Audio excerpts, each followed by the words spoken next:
ازيكم يا رجاله عاملين ايه؟ انا جاي لك النهارده في فيديو هقول لك فيه ازاي تذاكر ماده اللغه العربيه، وبالذات لو انت ثالثه ثانوي اللي انا واحد منكم. تعال معايا نبدا بفرع الادب. طبعا الادب لازم أن تفهم الاول بعد كده تحفظ. ما ينفعش تحفظ بعد كده عايز تفهم، انت كده مش هتفهم. بعد كده لازم أن تركز على اسماء كل مدرسه والخصائص بتاع كل مدرسه، وحاول تفرق بين اسماء الشعراء والابيات اللي كان بيقولها الشعراء، ولازم تركز ما بينهم لان بيكون في تشابه كبير جدا. عشان كده لازم اقول لك افهم الاول بعد كده احفظ. مش عايز اقول لك انك لازم تحل على اللي انت بتذاكره. هنخش هنا على تاني فرع، وهو فرع النحو. فرع النحو ده مهم جدا، وعايزك تفهم وتركز فيه وتخلي مخك شغال، لان بيكون فيه تشابهات كتير جدا بين الهمزات والتاءات والهاءات. فانا عايزك تركز فيه وتفهم، واهم حاجه تذاكر الشواذ كويس جدا وتحاول تحل عليهم وتحاول تغلط، لانك لو غلطت هتفهم، ولو فهمت مش هتكرر الغلط تاني.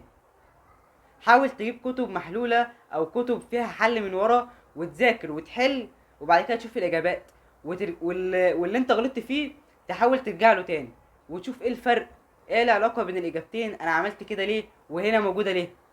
تحاول تفهم، ما تحفظش الاجابات. ما تنساش لو الفيديو عجبك بحاجة انك تروق عليا، خليها رايحة جاية. نخش هنا على تالت فرع، وهو فرع البلاغ. بص انا اقول لك على كام حاجة كده ركز عليهم. اول حاجه انت هتبص للابيات، هتشوف بتتكلم عن ايه، وايه عاطفه الشاعر، وايه الاحساس اللي بيتكلم حوالين الابيات.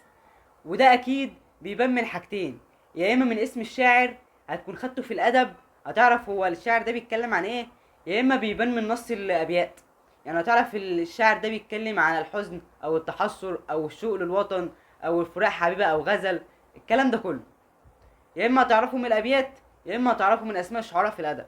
حاول بقدر الامكان تركز على الصور البيانيه والصور الخياليه والتعبيرات والمحسنات البديعيه، وبالذات جدا الالفاظ، لان الحاجات دي بتكون ساعات كتير قوي مفتاح للحل.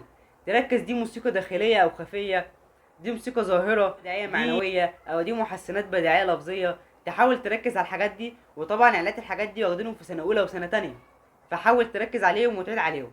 هنيجي هنا لرابع فرع في اللغة العربية، وهو القراءة والنصوص المتحررة. بص القراءة والنصوص المتحررة ده بتعتمد على طالب مهاري، طالب بيعرف يفكر ويعرف يدور عقله. فأنا عايزك تفهم إن القراءة والنصوص المتحررة دي ملهاش منهج معين وملهاش طريقة حل معينة، لكن هي سؤال وساعات كتير جدا بيربط بينها وبين الأدب. فحاول تركز وتقرا القطعة بتأني وتحل قطع كتير أو تحل نصوص متحررة كتير وعقلك يستوعب الكلام ده كله. بس كده، لو الفيديو عجبك بحاجه متنساش تعمل لايك وتشترك في القناه. سلام.